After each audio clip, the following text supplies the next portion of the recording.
আসসালামু আলাইকুম, স্বাগতম মাই ক্লাসরুমে। মাই ক্লাসরুমের এখনকার আয়োজনে থাকবে 20 এপ্রিল 2024-এর জন্য ডেলি কারেন্ট অ্যাফেয়ার্স। আজ 7 বৈশাখ 1431, পাশাপাশি আরবি 10 শাওয়াল 1445।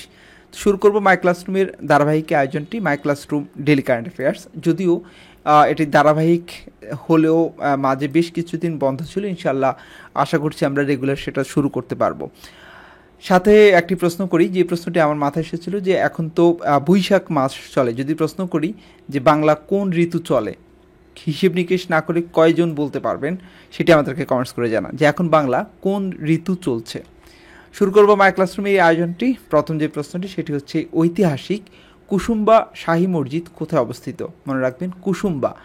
এই কুসুম্বা শাহী মসজিদটি অবস্থিত নওগাঁর মান্দা উপজেলায়।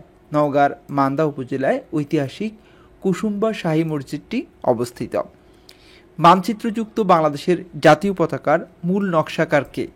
মানচিত্রযুক্ত বাংলাদেশের প্রথম জাতীয় পতাকার মূল নকশাকার হচ্ছে শিবনারায়ণ দাস।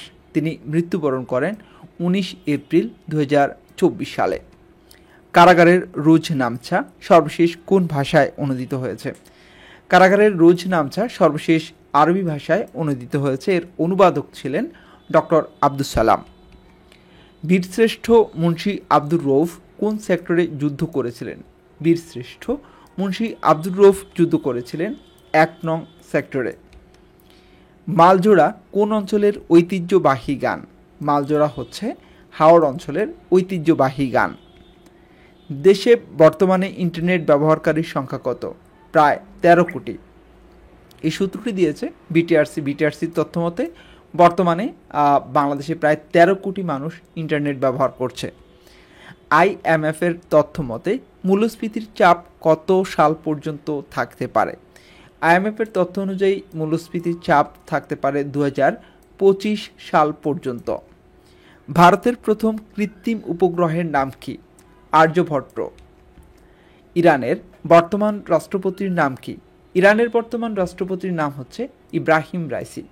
আপনারা যারা মাই ক্লাসরুমের প্রতিদিনের কারেন্ট অ্যাফেয়ার্স পড়ে দেখতে চান বা পিডিএফ নিতে চান, পিডিএফ না ঠিক, যদি আপনি ভিডিও থেকে না দেখে পড়ে সেটা দেখতে চান তাহলে আপনি myclassroombd.com এই ওয়েবসাইটটি ভিজিট করতে পারেন। সেখানে সেম এই টিউটোরিয়ালটি দেওয়া থাকবে রিটেন আকারে।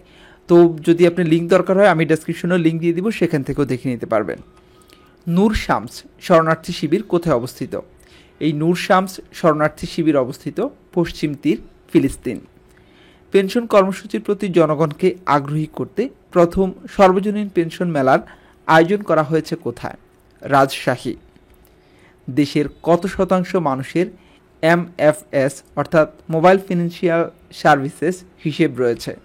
48%। পিআইবি এর পূর্ণরূপ কি? পিআইবি এর পূর্ণরূপ হচ্ছে প্রেস ইনস্টিটিউট বাংলাদেশ। লাক্কাতুরা চা বাগান কোথায় অবস্থিত? লাক্কাতুরা চা বাগানটি অবস্থিত সিলেট। দেশে বর্তমানে কর জিডিপির অনুপাত কত? 7.7%। বাংলাদেশে ভোক্তা অধিকার সংরক্ষণ আইন কত সালে প্রণীত হয়? বাংলাদেশে ভোক্তা অধিকার সংরক্ষণ আইন প্রণয়ন করা হয় 2009 সালে। নিরাপত্তা পরিষদে আনীত ফিলিস্তিনের পূর্ণ সদস্য পদ প্রদানের প্রস্তাবে বিপক্ষে ভোট দিয়েছে কোন দেশ? যুক্তরাষ্ট্র। স্কাইট্র্যাক্স এর তথ্য মতে বিশ্বের শীর্ষ আন্তর্জাতিক বিমানবন্দর কোনটি?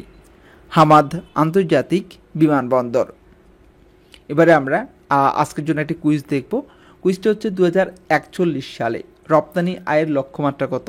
4টা অপশন থাকবে: $100 বিলিয়ন, $200 বিলিয়ন, $250 বিলিয়ন, $300 বিলিয়ন। সঠিক উত্তরটি জানা থাকলে কুইজে অংশ নিন, সাথে থাকুন।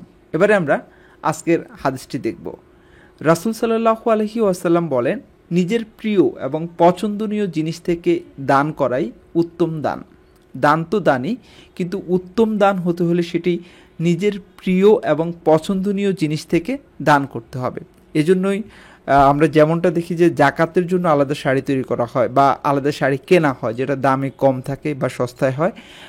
তো এটি জাকাতের জন্য দেওয়া হয়। প্রশ্ন হচ্ছে এটি কি আমার নিজের জন্য পছন্দ কিনা? যদি আমার নিজের জন্য পছন্দ হয় তাহলে ভালো এবং সেটি উত্তম দাম।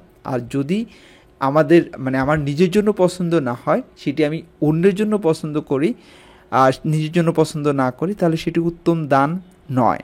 একইভাবে ধরুন আপনার কাছে আপনি কাউকে 2 টাকা দিচ্ছেন বা 5 টাকা দিচ্ছেন, তো আপনি চিন্তা করে দেখলেন যে খুচরো পয়সা কোনটা আছে সেটা দিয়ে দেই, এটা কাজে লাগছে না বা এটা ব্যবহার করতে পারছি না, এরকম মনে করে। এই দানটি উত্তম দান নয়। আপনি 2 টাকাই দেন, সেটা যদি ধরেন 5 টাকা দেবেন আপনি, এখন 5 টাকার নোট আছে আপনার কাছে কাগজের এবং পয়সা আছে, আপনি কোনটা দেবেন? আপনাকে দিতে হবে